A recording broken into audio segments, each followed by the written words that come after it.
saya mau ijazahkan satu amalan buat ibu-ibu yang hadir di tempat ini, supaya rumah tangga sakinah mawaddah warahmah, yaitu setiap masuk rumah nanti pulang ke rumah baca 2 ayat. Syarat tuan guru itu harus ada 3 syaratnya tuan guru. Yang pertama harus punya pondok pesantren. Kebetulan saya sudah punya pondok. Yang kedua syaratnya itu harus bisa baca kitab gundul. Kebetulan saya bisalah sedikit-dikit. Yang ketiga syaratnya ini saya tidak mampu, harus memiliki istri lebih dari 2. Makanya saya takut dipanggil tuan guru. Iya, kalau udah dipanggil tuan guru tandanya takut ada yang aminkan nanti 2 istri kita.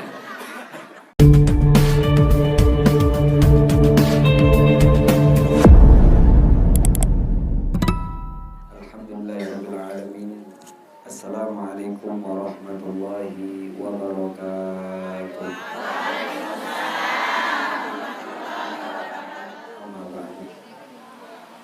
Al-Mukarramun wal Muhtaramun yang kita sama-sama hormati, Shahibul Majlis Ratibul Haddad, Tuan Guru Wildan, semoga beliau dipanjangkan umur sama Allah Subhanahu wa Ta'ala. Dan tidak lupa yang kita sama-sama hormati beberapa Tuan Guru kita, salah satunya Tuan Guru Supardan dan Tuan Guru Maskanah, dan beberapa Tuan Guru yang kami tidak bisa sebutkan satu persatu nama beliau-beliau semua, tapi tidak mengurangi rasa hormat kami kepada beliau-beliau semua. Semoga beliau dipanjangkan umur sama Allah Subhanahu wa Ta'ala, dimurahkan rezeki oleh Allah Subhanahu wa Ta'ala, keturunannya dijadikan keturunan yang soleh dan solehah. Amin, amin ya rabbal alamin. Ibu-ibu, bapak-bapak yang dimuliakan Allah Subhanahu wa Ta'ala, saya kemari datang ini pertama kali ke tempat Tuan Guru Wildan. Tapi niat saya datang ke sini bukan mengisi pengajian, tapi saya niat ke sini ini untuk silaturahmi. Kenapa saya katakan silaturahmi? Karena ayah saya dulu besar di Praia. Selidik punya selidik, ternyata saya masih berkeluarga sama Tuan Guru, yaitu Tuan Guru Wildan. Karena ayah saya asli Praia di bawah jurang. Kakek saya di depan sini rumahnya namanya Hasan, Dr. Abah Hasan. Saya punya nenek di sini namanya, saya lupa namanya karena udah almarhum. Saya panggil biasanya Babah Ico. Di sini rumahnya di Praia bawah jurang. Biasa keluarga kami kalau meninggal di sini kuburannya apa namanya? Bungan Tape. Itu keluarga kami banyak di sana. Ibu-ibu yang dimuliakan Allah Subhanahu wa Ta'ala, tadi sebagaimana dipaparkan oleh beberapa Tuan Guru kita, nantinya kita diajak tur berziarah kepada para wali kekasih Allah Subhanahu wa Ta'ala. Emang benar, ya, emang benar, yaitu yang disampaikan tadi oleh Tuan Guru Lalu Supardan, bahwa kekasih Allah ini tidak wafat. Ini ada dalilnya di dalam Al-Quran. Bal ahya, kata Allah. Jangan engkau katakan mereka ini sudah meninggal, melainkan mereka ini masih hidup, bahkan diberikan rizki sama Allah Subhanahu wa Ta'ala. Maka silaturahmi itu ada 2 macam. Pertama lil ahya, bagi orang yang masih hidup. Yang kedua lil amwat, kepada orang yang sudah meninggal. Kita datang ke rumah Tuan Guru kita datang ngaji ke tempat Majlis Ratibul Haddad, bertemu dengan beberapa Tuan Guru kita dan guru-guru kita. Ini termasuk kita silaturahmi kepada orang yang masih hidup. Maka untuk melengkapi hal tersebut, yaitu salah satunya silaturahmi kepada orang yang sudah meninggal, yaitu para kekasih Allah Subhanahu wa Ta'ala. Maka ketika Rasulullah SAW begitu tidur giliran rumahnya, yaitu di rumahnya Siti Aisyah, ketika tidur tengah malam bersama Siti Aisyah, apa kata Siti Aisyah? Tengah malam Rasul bangun daripada tidurnya, sedangkan aku belum bangun tidur. Aku belum tidur pada waktu tersebut. Aku intipin Rasul, pura-pura menjam mata, kemana nih Nabi Muhammad? Apakah pindah kamar ke kamar istri yang lain atau bagaimana? Ternyata dibuntutin Nabi Muhammad SAW dari belakang. Ternyata Rasul tengah malam ziarah kubur Baqi. Sering, tiap malam seperti itu. Hadisnya sahih, bukan dhaif, sahih hadisnya. Rasul mengatakan, Allahumma gfir li ahlil Baqi, Ya Allah, ampunkan orang-orang yang dikubur di pemakaman Baqi. Begitu nengok Rasul kepada Siti Aisyah, apa kata Rasul? Ya Aisyah, jangan khawatir, kalau memang jadwal saya pasti ke sana. Jadi jangan takut. Ternyata Rasul begitu jadwal dimanapun istrinya tetap ziarah kubur setiap malam. Nabi Muhammad SAW. Padahal kurang apa Nabi Muhammad itu? Nabi Muhammad adalah orang yang terbaik. Nabi Muhammad adalah Nabi panutan. Masih sempatnya beliau berziarah kubur, yaitu mengingat kematian. Siapapun yang selalu mengingat kematian, maka semangat dia ibadah, semangat dia mendekat kepada Allah, semangat dia mendekat kepada Allah, semangat dia mendapatkan maghfirah dan pengampunan dari Allah Subhanahu wa taala, dan gampang air matanya menetes di pipinya tersebut. Makanya salah satu di dalam hadis dijelaskan, salah satu sebab seseorang dilunakkan hatinya, riqqal qalb disebutnya, dilunakkan hatinya seseorang adalah ziarah kubur. Kalau ada orang tengah malam tahajud, berdoa nggak pernah nangis, ketika tuan gurunya berdoa dia tidak pernah nangis, maka caranya salah satu sering-sering ziarah kubur. Karena ziarah kubur riqqal qalb, yaitu melunakkan hati kita. Tadi kita sudah dipaparkan, bagi siapa yang mau ikut ibu-ibu, mari daftar. Kenapa saya katakan daftar? Tapi ingat, izin suami. Harus izin suami, jangan suami orang. Izin suami. Berangkatlah kalau kita izin. Pergi sama tuan guru kita yang kita kenal, dia bimbing, dia kenalkan, ini namanya Wali Ampel, ini Sunan Giri, ini Sunan Kalijaga, ini Sunan Bonang, ini semua sunan kita dibawa. Pak Ustadz, Habib pernah ke sana? Saya pernah ziarah. Yang dipaparkan tadi sama lalu tuan guru lalu Separdan, ke Madura pun saya pernah ziarah. Dikatakan tadi kemanapun, selalu saya kalau berangkat kemanapun harus saya ziarah ke kubur yang pertama. Saya ke Surabaya harus ke Sunan Ampel. Dipesan sama ibu saya, jangan lupa, jangan balik sebelum ke Sunan Ampel, jangan balik sebelum ke Boto Putih. Ada dekat Sunan Ampel tuh ada Boto Putih namanya. Itu di sana biasa juga dibaca Rotibul Haddad di Boto Putih tersebut. Maka orang yang sering baca Rotibul Haddad sangat-sangat beruntung, ibu-ibu. Sangat-sangat apa? Beruntung. Karena pengarangnya ini membuat Rotibul Haddad malam 17 Ramadan. Malam berapa? 17 Ramadan. Cuma ibu-ibu ada aturan cara bacanya. Ada aturan cara bacanya. Kalau kita berangkat ke Yaman, kita akan pergi ke tempat pemakaman beliau. Namanya Habib Abdullah Al-Haddad. Beliau ini seorang yang tidak melihat, dia buta matanya. Cuma mata batinnya kuat. Ntar saya paparkan sejarah beliau. Beliau masih kecil tuh apa sebab butanya. Cuma beliau kalau lagi ngopi sama tamunya, datang tamunya, beliau nggak ngelihat. Tidak ngelihat beliau. Kalau ngopi tamunya, apa kata beliau sambil sandaran? Tamuku, sebelum engkau minum kopi, jangan minum kopi engkau. Di dalam kopi itu ada dzubab, ada lalat, tolong kau cemplungkan dia. Tamunya baru lihat, kok ada lalat. Baru dia lihat. Sedangkan dia nggak ngelihat pada saat tersebut. Tidak ngelihat. Tapi beliau mata batinnya kuat, kelihatan langsung. Itu namanya Habib Abdullah Al-Haddad. Sejarah beliau, apa sejarah beliau? Sejarah beliau masih bayi. Habib Abdullah ini masih bayi, nama ayahnya Alwi. Nama ayahnya siapa? Alwi. Beliau baru lahir masih kecil, datanglah kakeknya sedangkan ibunya ke pasar, datanglah kakeknya dia wali majdzub. Apa wali majdzub? Mirip seperti tuan guru Tretetet. Agak aneh dikit. Disebut namanya wali majdzub. Kalau kita kenal wali majdub. Apa wali majdzub? Wali yang mana orang tersebut khariqul adah, yang tidak sebagaimana biasanya. Disebut namanya khariqul adah. Aneh kelihatannya, seperti mohon maaf, aneh seperti kayaknya orang anggap dia seperti orang gila. Padahal dia bukan orang gila. Dia saking dekatnya disebut namanya fana sama Allah. Selalu terlalu dekat dengan Allah. Maka apa yang terjadi? Dia lihat ponakannya, sedangkan ibunya lagi ke pasar. Dia ambil air. Dia ambil apa? Air. Yang dia ambil bukan air minum, air keras. Dia siram ponakannya. Sama siapa namanya? Pamannya tersebut. Disiram. Sedangkan pamannya ini adalah wali majdzub. Dia siram. Begitu dia siram, kena matanya, teriak ini bayi, lalu dia pergi. Dibiarkan. Nangis-nangis pulang ibunya dari pasar. Ini sejarah Ratibul Haddad. Begitu dia pulang, dia lihat anaknya, innalillahi wa inna ilaihi raji'un, anakku mau mati. Begitu dilihat buta matanya, dia bawa ke kuburan Habib Abdullah Al-Aidrus yang dikenal Abdullah Akbar.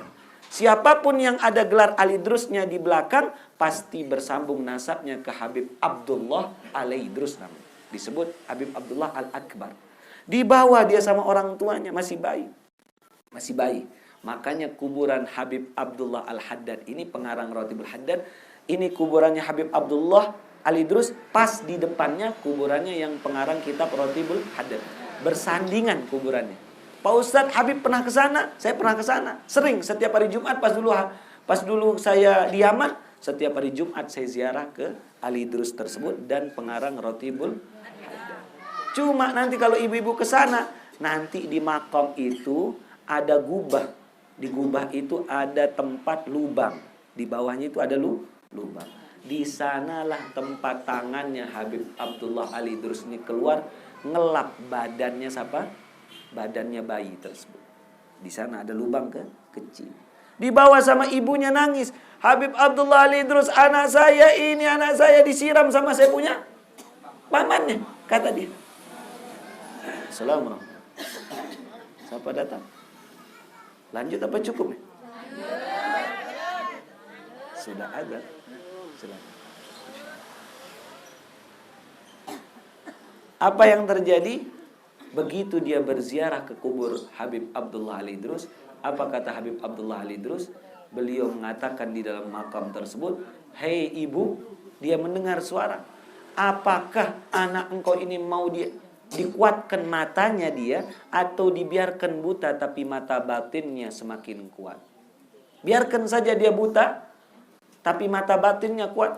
Mikir ibu ini, terserah engkau wahai Abdullah Al-Idrus. Maka keluarlah tangan ngelap di sana, dilap.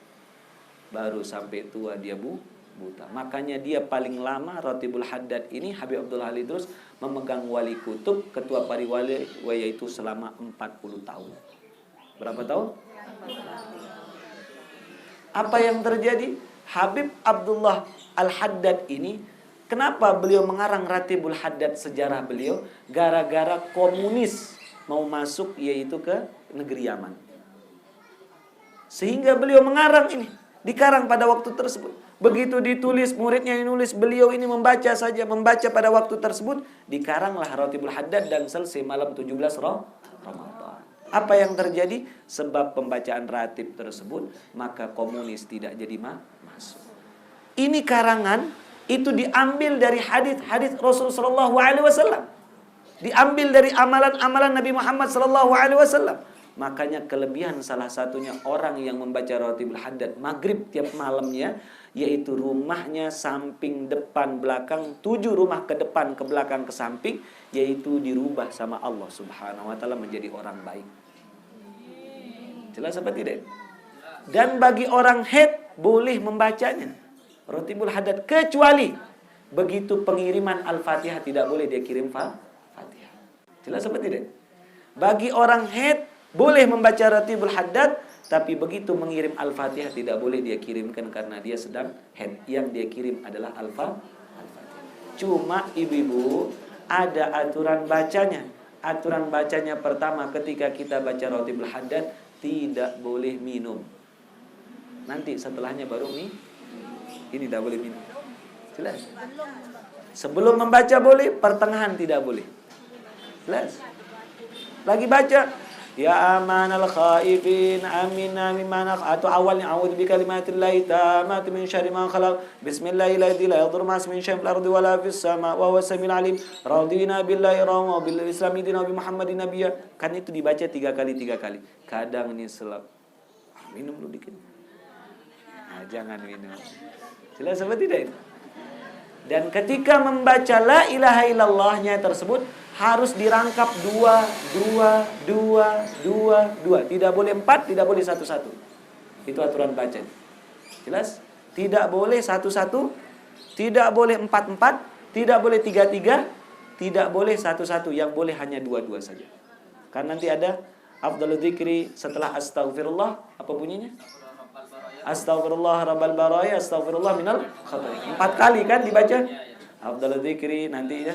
La ilaha illallah, la ilaha illallah. Harus dirangkap 2. Tidak boleh dirangkap 1. Seperti Allahu Akbar, Allahu Akbar. Takbir 2 dijadikan 1. Sama seperti ratibul haddad. Ketika tahlilnya, la ilaha illallah, la ilaha illallah. Dihitung 1. Nggak boleh. La ilaha illallah, la ilaha illallah, la ilaha. Salah bacanya. Itu tahlil habis sholat.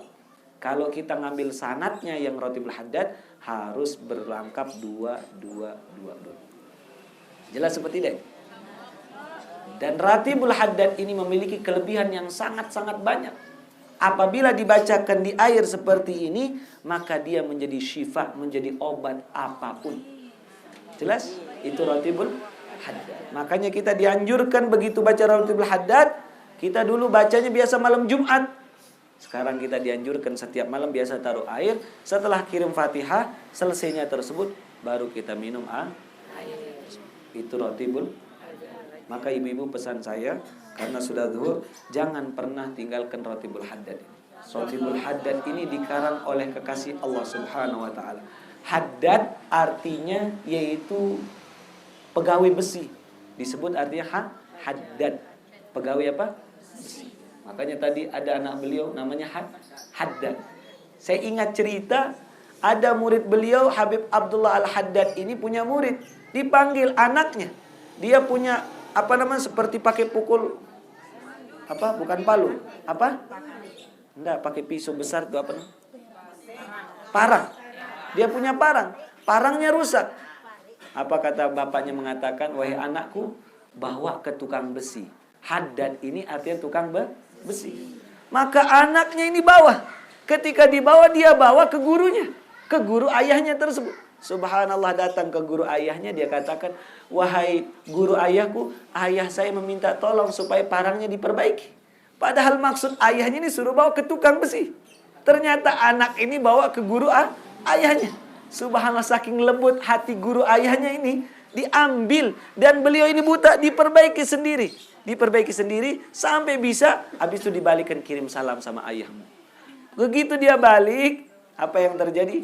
Di mana perbaiki? Di Habib Abdullah Al-Haddad. Innalillahi wa inna ilaihi raji'un. Kenapa perbaiki di guru saya, kata dia. Kenapa perbaiki, kata dia. Maka parang itu dia bisa gunakan sampai seumur hidupnya tidak rusak. Sebab keberkahan tangan guru. Banyak kisah Habib Abdullah Al-Haddad ini, sampai beliau ini bisa dia memindahkan sesuatu. Sampai jarak kayak tadi itu, kayak pernah diceritakan tadi sama Tuan Guru Lalu Supardan, ada gua tempat yaitu rapatnya para wali. Makanya di sana ada yang dikenal namanya Jabal Qof. Jabal Qof inilah tempat gunung, tempat rapatnya para wali. Dia bisa ke sana dengan waktu cepat. Itulah Habib Abdullah Al-Haddad. Maka kita sambung sanad kita dengan beliau. Tetap baca. Ibu-ibu, pasti orang yang rutin baca ratibul haddad, anaknya pasti menjadi anak yang nurut. Saya sering ditanya sama orang-orang, Ustadz, apa resep orang tua kok bisa jadi anaknya banyak jadi anak soleh? Jelas? Apa resep ibunya, apa resep ayahnya? Saya punya ayah saya, mohon maaf, ayah saya ini pegawai negeri. Kalau bilang pintar ngaji, dia nggak pintar ngaji, saya punya ayah. Ibu saya nggak lulus SD. Saya punya ibu. Dan saya ingat satu-satunya orang Arab yang dilarikan cuma ibu saya. Dilarikan ke Peraya. Iya. Nanti tanya di Ampenan, karena ayah saya besar di Peraya, jadi nikahnya dia larikan orang. Iya, dicurinya. Dia bawa ke sini. Ke Peraya dia bawa. Saya punya ibu. Iya, begitu dibawa, begitu besar anak-anaknya, dapat anak 8. Kakak saya paling besar di Yaman. Yang kedua Yaman juga. Adik saya 2 di Yaman. Dari 8 ini alhamdulillah qadarullah, 3 yang menghafal Quran, 6 lulusan Yaman. Semuanya. Cuma kalau orang bertanya apa sebabnya, saya punya ayah ini punya amalan setiap malam Jumat baca ratibul haddad. Itulah dia. Baca apa? Rotibul Haddad. Makanya saya bilang Rotibul Haddad ini bukan ratib sembarangan, bukan wirid sembarangan.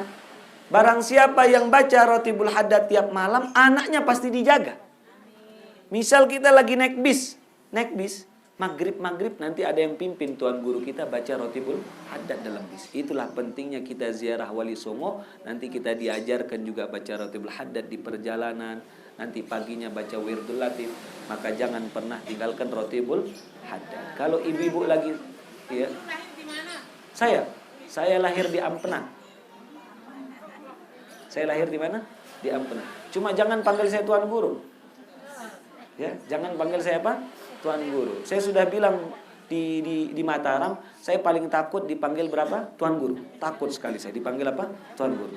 Karena syarat tuan guru itu harus ada 3. 3 syaratnya tuan guru.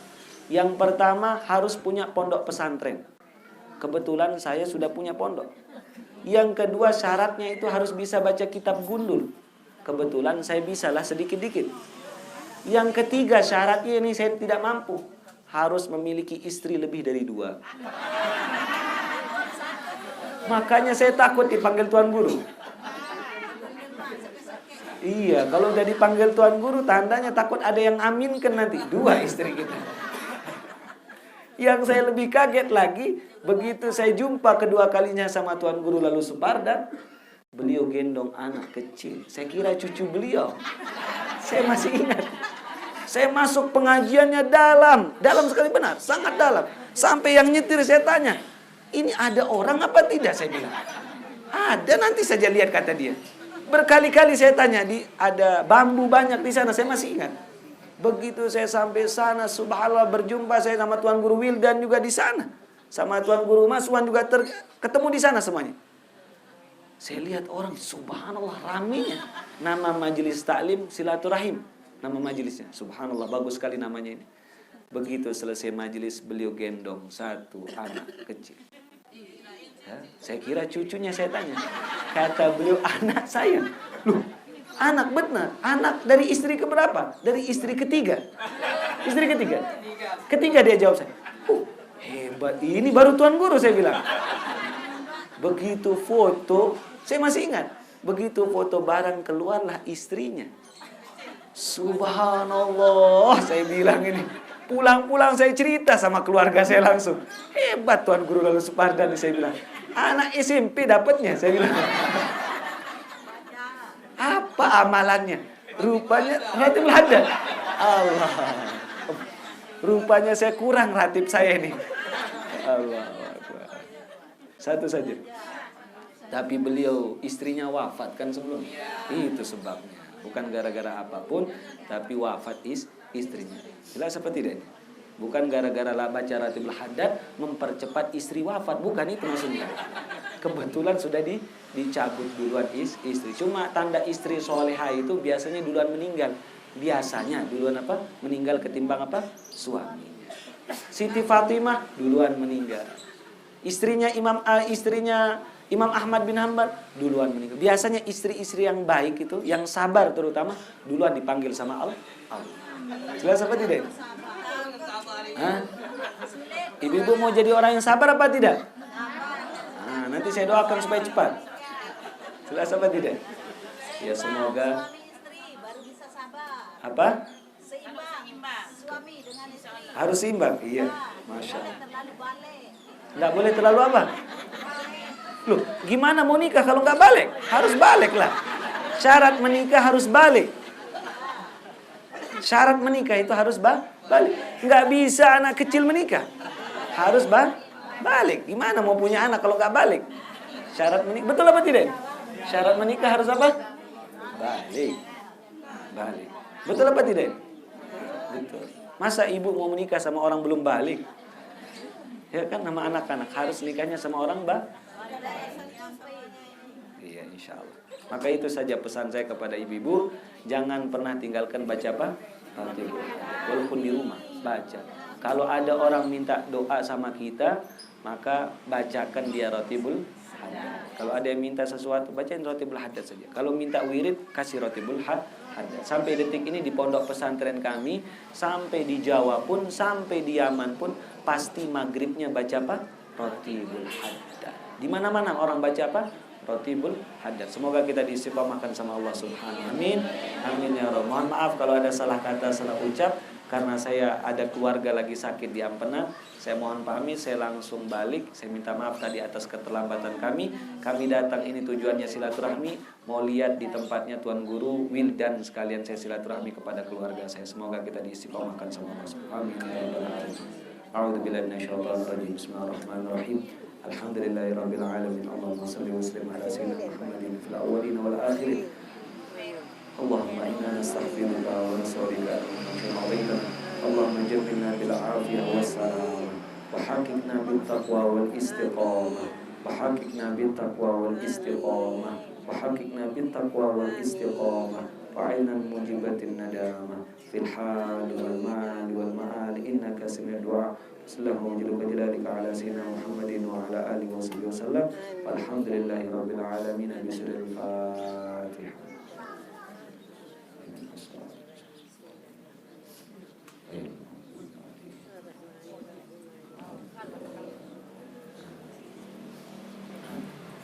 Sebelum saya tutup, saya mau ijazahkan satu amalan buat ibu-ibu yang hadir di tempat ini, supaya rumah tangga sakinah mawaddah warahmah, yaitu setiap masuk rumah nanti pulang ke rumah baca 2 ayat terakhir, yaitu surah At-Taubah.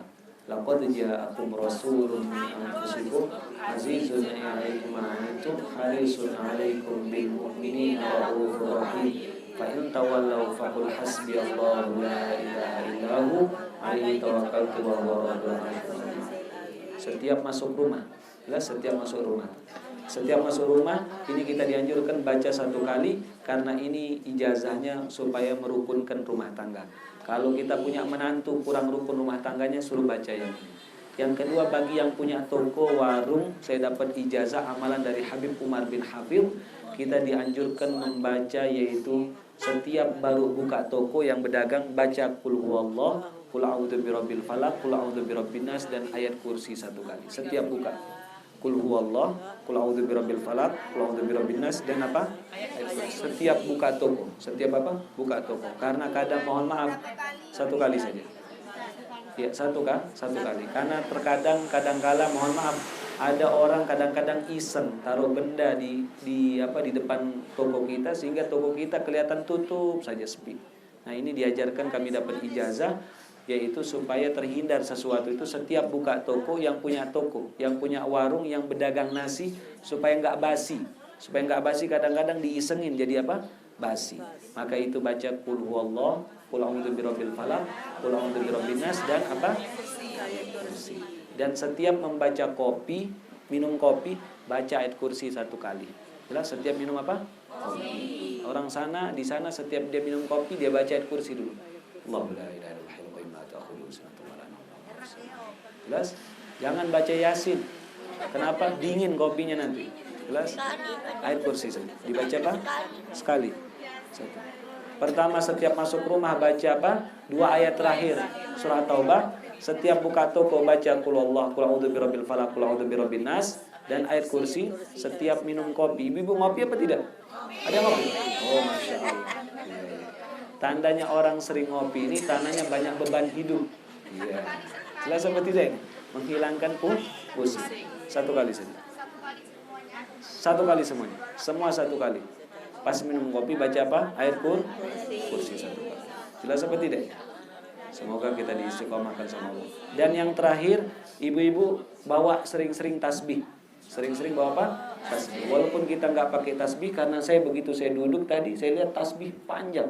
Nggak tahu punya siapa. Tuan Guru. Nah, bagus itu. Bawa tasbih, karena ada orang mimpi ketemu Nabi Muhammad SAW. Rasul mengatakan salah satunya, selama tasbih itu di kantong seseorang dan di tasnya seseorang, walaupun tidak dipakai, maka tetap terhitung zikir. Jelas, tetap terhitung apa? Pakai tasbih. Tasbih ini bukan bid'ah. Jelas, tasbih bukan apa? Bid'ah. Karena Abu Hurairah dalam kitab Jawahirul Uliyah sebelum tidur menggumpal kain seperti mirip tasbih. Yaitu membaca seperti itu, dia buat 1000 ikatan. Itu Abu Hurairah, sahabat Nabi Muhammad sallallahu alaihi wasallam, pakai tasbih. Jelas pakai. Semua punya tasbih apa tidak? Kalau yang nggak punya nanti minta sama Tuan Guru Wildan atau Tuan Guru Supardan, nanti bagi yang daftar ikut Wali Songo. Nah, nanti di sana beli tasbih juga sekalian di Ampel di Surabaya sekalian. Jelas apa tidak? Semoga kita diistiqomahkan sama Allah. Walafu minkum. Assalamualaikum warahmatullahi wabarakatuh.